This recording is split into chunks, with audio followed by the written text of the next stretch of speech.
Hello everyone, I'm Tara Jones from Peaceful Solutions and we're here at my farm in Telford, Pennsylvania. And I'm here with my partner, my longtime partner I should say. This is Sydney. A lot of you might know her. I've had Sydney and owned her since she was 5. She's the first horse I bought with my own money and she is now 22 years old. So she does a lot of the lessons and a lot of the teaching here at the farm with me to help educate riders and to help teach the clinics, etc. So what I'm going to use her for today is I'm going to talk about, and I know I've done a tip on this before, called the head down cue. And really what I want to evolve that cue into, because a lot of people say, well, my horse is behind vertical. My horse pulls through the bit. My horse has a high head set. My horse gets anxious. My horse wants to rear. My horse wants to buck. My horse doesn't really want to move forward. And all of those things lead to the head down cue and getting it a little bit better. It's the start of what I do on the ground after my muscle modification lunging.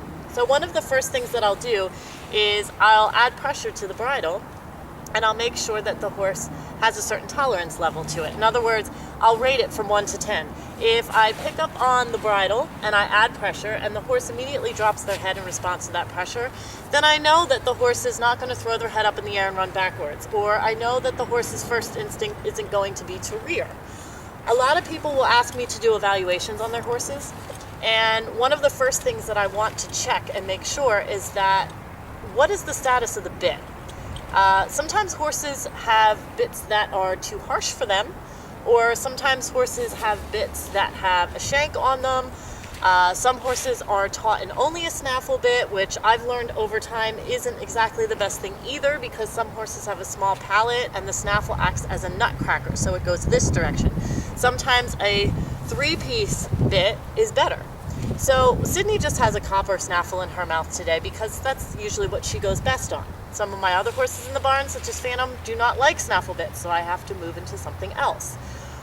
What Sydney is outfitted in today is, this is the bridle I designed. Do you need this bridle? No, you don't need this bridle. But the reason I designed this bridle was it's fully, completely adjustable.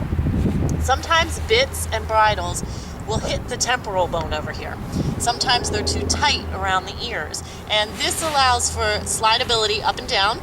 It allows for adjustability in the brow band. The cheek pieces can be adjusted so you can lift the bit if you need to or lower it. And the nose band, everybody asks me, why do you have a nose band on your bridle? And the simple reason is this. I train a lot of young horses, a lot of horses that need re-educating, revamping, rewiring, whatever you want to call it, reconstruction. And sometimes when they actually do feel contact for the first time, because they haven't felt proper contact, they will tend to open their mouth and the bit will actually slide through. The nose band keeps the cheek pieces closed. So if I were to open up the bit in a direction, let's say, this nose band would keep that side of the cheek piece from opening too far. And I love this rope because it's a really soft merino rope that my rope maker uses, and I really, really like the way that she constructs my bridles. She doesn't put the hardware where they rub the horse's face. I throw these bridles right in the wash. They're super easy to keep clean, and the reins are the same thing. The buckles adjust. They're easy to clip on and clip off, and I just like easy. So that's the reason why I'm using what I'm using. As we start to go into the tip of why we're doing this, like I said, you're going to pick up the bit in the direction of up. And if you look at the corner of the horse's mouth, you're basically wanting the horse to smile. And I explain this in my clinics a lot, and everybody kind of looks at me like I have 20 heads of why we're lifting up with bit pressure as opposed to pulling down with bit pressure. Well, here's the reason. Everything that I do on the ground needs to translate up into the saddle so that when I climb up there, it makes sense to the horse. It's that simple. I'm always looking for simplicity.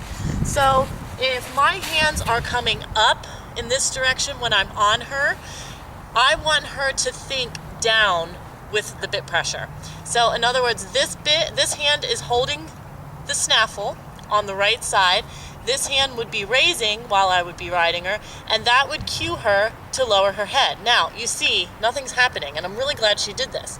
Horses have 3 options. One is they can sit in neutral, which is exactly what she just did. She didn't really pull, she didn't really give, she just sat there. She wasn't sure what I was looking for. They can pull against you, which means she would have rooted her nose out, stuck her head in the air, pulled through my bridle.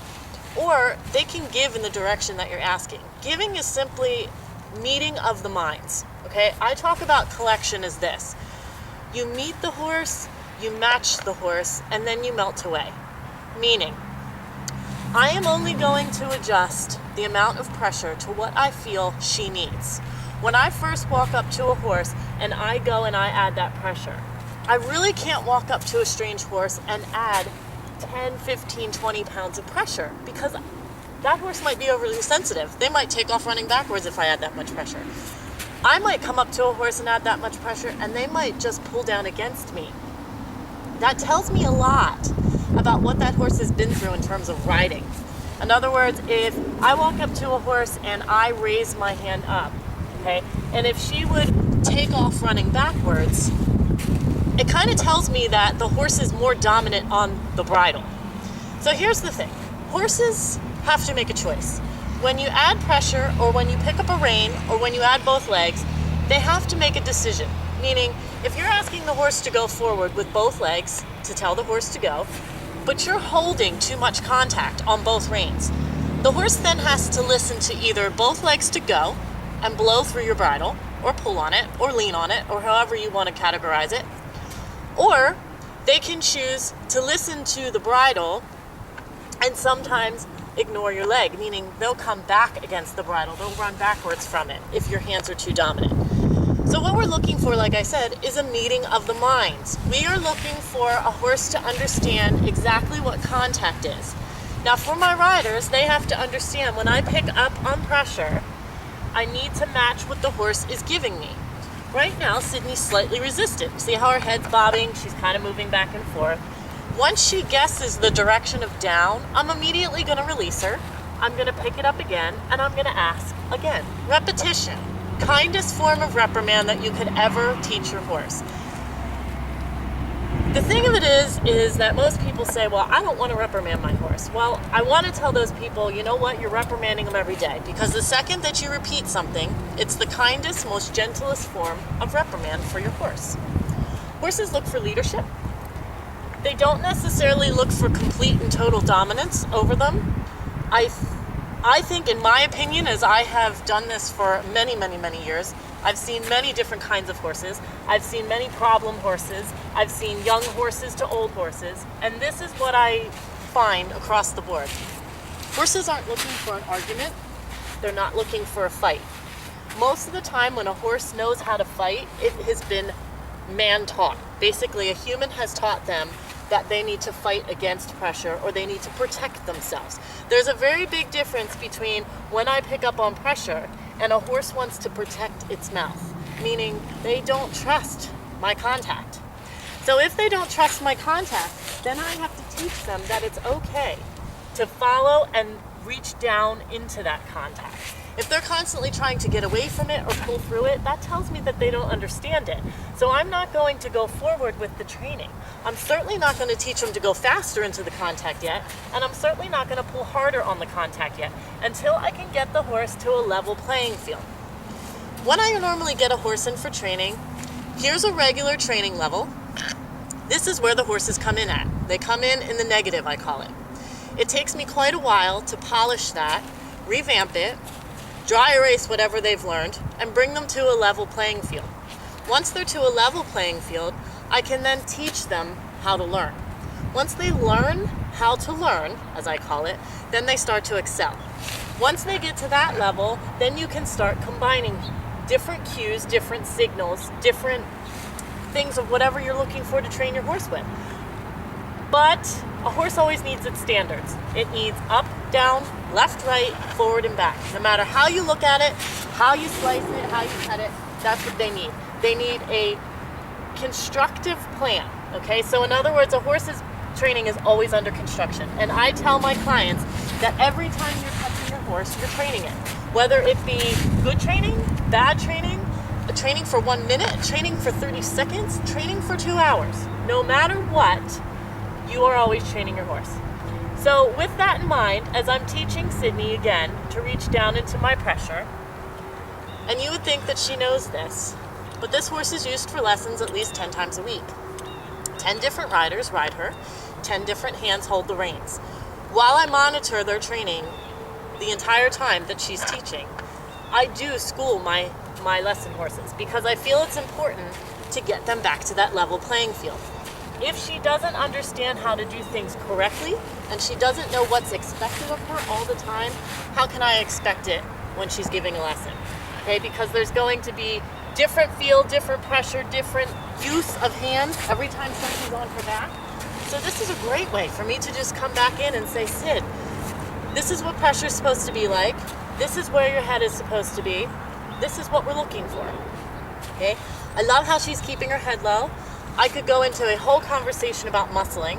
I love learning and teaching all of my students about the muscles, but here's the basic ones. The splenius muscle lies right behind her ear. That's the fat muscle, the one that looks like if she swallowed a ball, it got lodged here and it was stuck. Okay, if I ask her to lower her head and her nose goes at least below her knees, that muscle will be almost as though she spit that ball out. Okay. Once that happens, the brachiocephalic muscle, which runs along the side, this big muscle here, that is the muscle that usually dominates for the horse to pull its head up or pull its head one way or the other. I often know if a horse comes in training, if one side is more dominant, that is the horse's escape route, meaning they might pull to the left, they had to brace against a rider that had a heavy left hand or a heavy right hand, vice versa. Okay, so I always know that first thing I have to level that out. I have to make it more even to give the horse a chance to have everything level and even so they can start again from a level playing field. The bottom muscle here, the sternomandibular, which attaches into the mandible, goes all the way down in between the shoulders down here.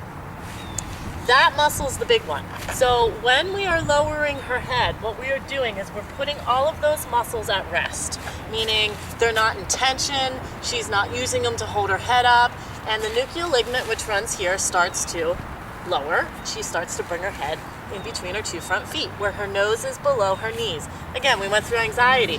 If you have an anxious horse, when the horse's head is below the knees, their heart rate naturally drops. So this is something I would work on with them. When I have a horse in training, at first, I normally do this and ask them to travel with their head low for at least a month. Okay? As time goes on, I do want the horse to raise their head up. But in order to get back to these muscles, which I need to make the horse develop correctly and have the horse coming through the back when they're traveling and using their hind end to come up and travel, I have to get these muscles to release.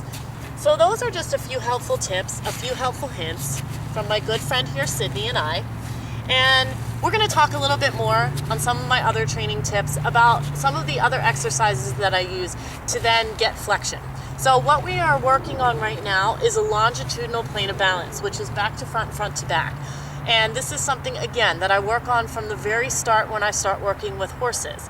And it's something that I teach every horse that comes into my hands or into this barn. So I just wanted to let you all have another insight as to why the head down cue is really, really important. And we're going to talk about some other things that we can get into with some other exercises that will be a follow-up after the head down cue. So once again, I'm Tara Jones. This is Sydney. Thank you for watching, and be sure to check out my website, tarajonestraining.com.